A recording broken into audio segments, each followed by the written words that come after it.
अल्हम्दुलिल्लाहि रब्बिल आलमीन वस्सलातु वस्सलामु अला सय्यिदिल मुरसलीन।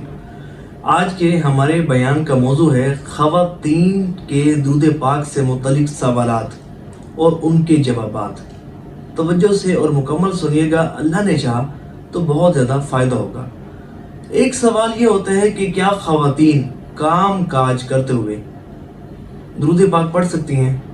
तो इसका जवाब ये है कि जी हाँ, घर का काम काज करते हुए ख़वातीन दुरूद पाक पढ़ सकती हैं, लेकिन दुरूद पाक पढ़ते हुए दुरूद पाक के माना व मफ़हूम पर भी तवज्जो रखनी चाहिए। और इस तरह दुरूद पाक पढ़ने के जो आदाब होते हैं उनको मलूज़े खातिर रख कर दुरूद पाक पढ़ना चाहिए। एक और सवाल ये पूछा जाता है कि क्या घर की सफाई करते हुए भी ख़वातीन दुरूद पाक पढ़ सकती हैं? तो देखिए, घर की सफाई करते हुए भी ख़वातीन दुरूद पाक पढ़ सकती हैं, लेकिन याद रहे कि नजासत को साफ़ करते हुए या बैतुल खला वॉशरूम की सफाई करते हुए दुरूद पाक नहीं पढ़ सकती, ज़िक्रुल्लाह नहीं कर सकती। इसी तरह जिस जगह नजासत हो, गंदगी हो, बदबू हो, गिलाज़त हो, उस जगह भी दुरूद पाक नहीं पढ़ सकती। वैसे काम काज करते हुए, सफाई वगैरह करते हुए दुरूद पाक पढ़ सकती हैं। एक और सवाल ये होता है कि क्या ख़वातीन हैज़ व निफास की हालत में मिलाद शरीफ की महफिल में जा सकती हैं? क्या वहाँ गुठलियों को छू सकती हैं और बुलंद आवाज़ के साथ दुरूद पाक पढ़ सकती हैं? तो देखिए, हैज़ व निफास की हालत में मिलाद शरीफ की महफिल में शिरकत भी कर सकती हैं और वहाँ जाकर दुरूद पाक भी पढ़ सकती हैं और गुठलियों को भी छू सकती हैं। लेकिन बुलंद आवाज़ के साथ दुरूद पाक अगर पढ़ती हैं और उनकी आवाज़ गैर महरूमों तक जाती है तो इस तरह पढ़ना उनके लिए नाजायज़ व गुनाह होगा। इस तरह दुरूद पाक पढ़ना उनके लिए दुरुस्त नहीं होगा, क्योंकि औरत की आवाज़ भी औरत है।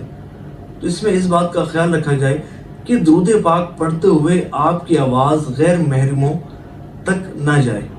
एक और सवाल ये पूछा जाता है कि क्या ख़वातीन हैज़ व निफास की हालत में ज़िक्रुल्लाह कर सकती हैं, दुरूद पाक पढ़ सकती हैं, अज़ान का जवाब दे सकती हैं, क्या तिलावत कुरान करीम फुरकान हमीद कर सकती हैं?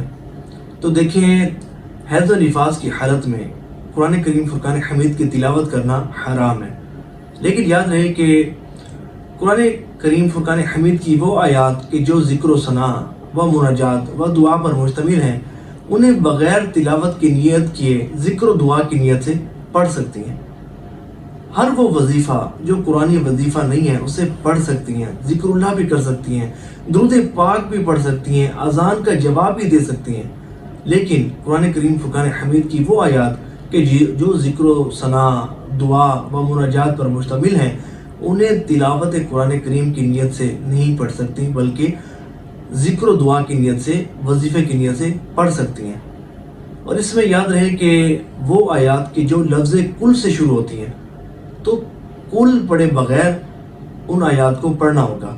और इसमें ये बात भी याद रहे कि कुरान करीम फुरकान हमीद की वो आयात कि जो ज़िक्र सना व मुनाजात व दुआ पर मुश्तमिल नहीं है, उन्हें तिलावत की नीयत के बगैर भी नहीं पढ़ सकती। तिलावत की नीयत के बगैर भी उन्हें पढ़ना औरत के लिए जायज़ नहीं है। तो दुआ है कि अल्लाह करीम जो सुना इस पर अमल करने की तौफीक अता फरमाए। सवाब की नीयत से इस वीडियो को शेयर भी कीजिएगा कि जितनों तक पहुँचेगी, अमल करेंगे तो इसका आपको भी सवाब मिलता रहेगा।